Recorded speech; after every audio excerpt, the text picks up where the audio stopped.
नमस्कार। सत्र 2023-24 हेतु राज्य शिक्षा केंद्र के निर्देशानुसार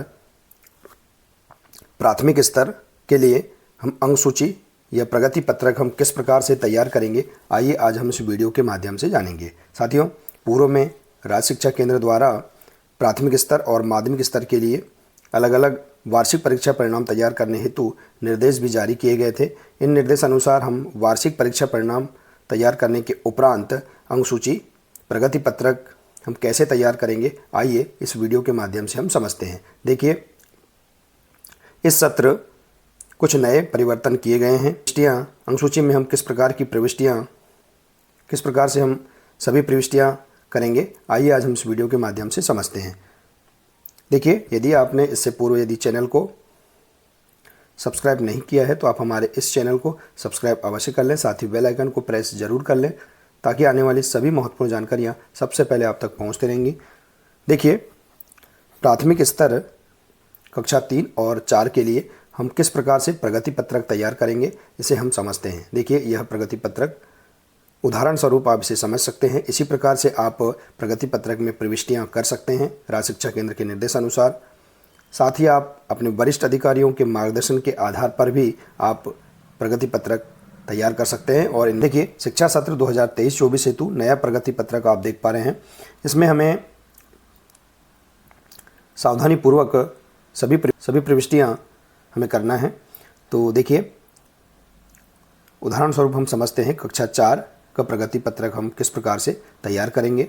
इसी प्रकार से हम कक्षा 3 हेतु भी जो हमें निर्देश प्रगति पत्रक के लिए प्रदान किए जाएंगे, वरिष्ठ अधिकारियों के मार्गदर्शन से हम कक्षा 3 हेतु भी हम प्रगति पत्रक भर सकते हैं। तो आइए देखते हैं कक्षा 4 का यह प्रगति पत्रक। देखिए,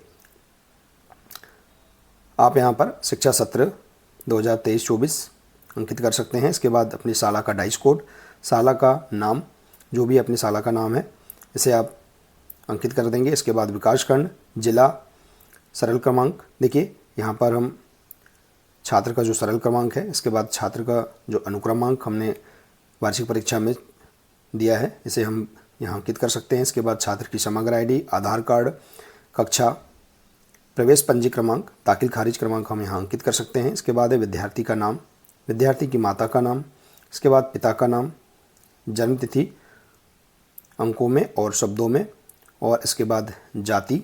देखिए, और यहाँ पर हम IFSC कोड, बैंक खाता क्रमांक भी हम आवश्यकता अनुसार हम भर सकते हैं। इसके बाद देखिए, यहाँ पर हमें इस सत्र विद्यार्थियों एवं अभिभावकों के लिए यहाँ जानकारी दी गई है। देखिए, अंक सूची में ग्रेड प्रदान करने के लिए नए यहाँ ग्रेड चार्ट दिए गए हैं। इसके आधार पर हम ग्रेड प्रदान कर सकते हैं, आप समझ।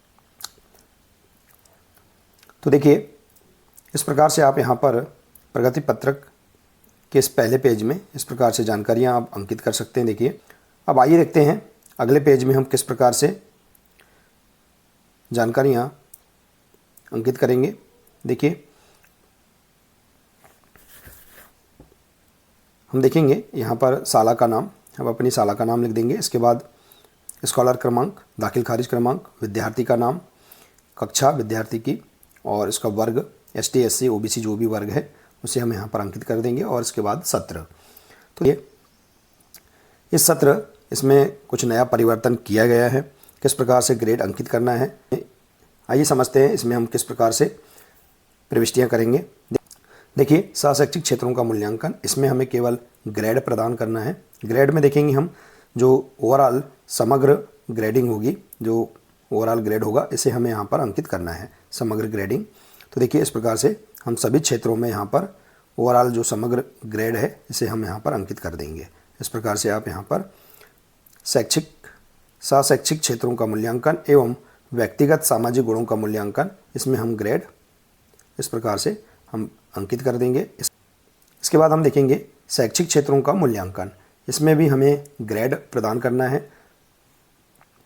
देखिए, पूर्व सत्र में भी हमने जो अंकसूची या प्रगति पत्रक हमने तैयार किया था उसमें केवल हमें ग्रेड ही अंकित करना था। तो आइए देखते हैं शैक्षिक क्षेत्रों का मूल्यांकन। इसमें देखेंगे हम प्राथमिक स्तर के लिए तो जो विषय दिए गए हैं, प्राथमिक स्तर के लिए 4 विषय हैं। तो हम 4 विषय के आधार पर इसमें जो ग्रेडिंग होगी उसे हम अंकित करेंगे। देखिए हमें इसमें जो इस प्रगति पत्रक में जो हमें ग्रेड प्रदान करना है, यह पत्रक हम वार्षिक मूल्यांकन जो अभिलेख पत्रक और परीक्षा फल हमने जो तैयार किया है, इसके आधार पर ही हम प्रगति पत्रक में सही हम जो ग्रेडिंग है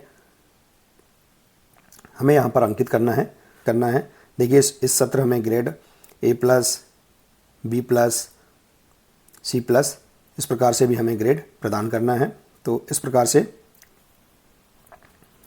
हम ग्रेड यहाँ पर अंकित कर सकते हैं। इसके बाद देखिए यहाँ पर मासिक टेस्ट मूल्यांकन के ग्रेड में कुल अंक 40 अंक के आधार पर जो ग्रेड छात्र के द्वारा प्राप्त किए गए हैं ग्रेड है, आपको यहाँ पर अंकित करना है। इसके बाद अर्धवार्षिक मूल्यांकन की ग्रेड, देखिए अर्धवार्षिक मूल्यांकन 60 अंक के आधार पर जो ग्रेड होगा, कुल 60 अंक के आधार पर समग्र जो ग्रेडिंग होगी हमें यहाँ पर अंकित करना है प्रति विषय।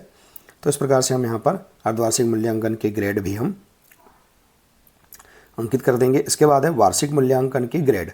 देखिए वार्षिक मूल्यांकन में हमें प्रोजेक्ट कार्य मूल्यांकन के 40 अंक के आधार पर प्राप्त ग्रेडिंग और लिखित मूल्यांकन के 40 अंक के आधार पर प्राप्त ग्रेड। तो इस प्रकार से हमें यहाँ पर वार्षिक मूल्यांकन के जो ग्रेड हैं, तो यहाँ पर हमें प्रोजेक्ट मूल्यांकन के जो ग्रेड है 40 अंक के आधार पर उसे हमें यहाँ पर अंकित करना है।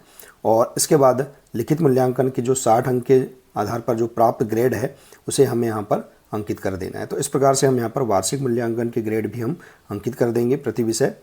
इसके बाद देखिए यहाँ पर दिया है कुल अंक 100 के आधार पर समग्र ग्रेड। तो देखिए वार्षिक मूल्यांकन में 40 अंक प्रोजेक्ट के और 60 अंक लिखित परीक्षा के, तो इस आधार पर 100 अंक के आधार पर हमें समग्र ग्रेड यहाँ पर हमें अंकित करना है इस प्रकार से।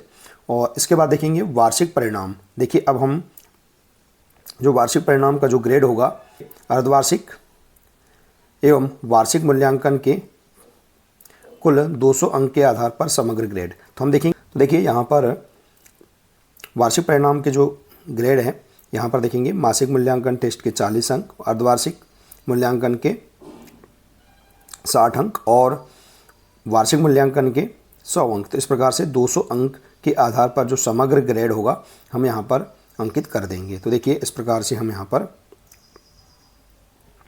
वार्षिक परिणाम का जो ग्रेड निकल कर आएगा 200 अंक के आधार पर, उसे हम यहाँ पर अंकित कर देंगे। तो इस प्रकार से हम शैक्षिक क्षेत्रों का जो मूल्यांकन है इसमें हम इस प्रकार से ग्रेडिंग की प्रविष्टियाँ कर सकते हैं। देखिए इस प्रकार से आप समझ सकते हैं प्राथमिक स्तर के लिए।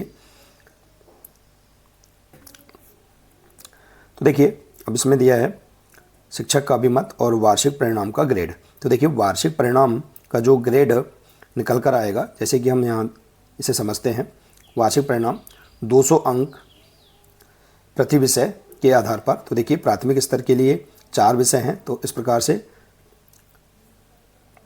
4 विषय के 200 अंक प्रति विषय के आधार पर 800 में से छात्र द्वारा कुल जो प्राप्तांक है 800 में से, उसके आधार पर हम यहाँ पर वार्षिक परिणाम का ग्रेड यहाँ पर अंकित करेंगे।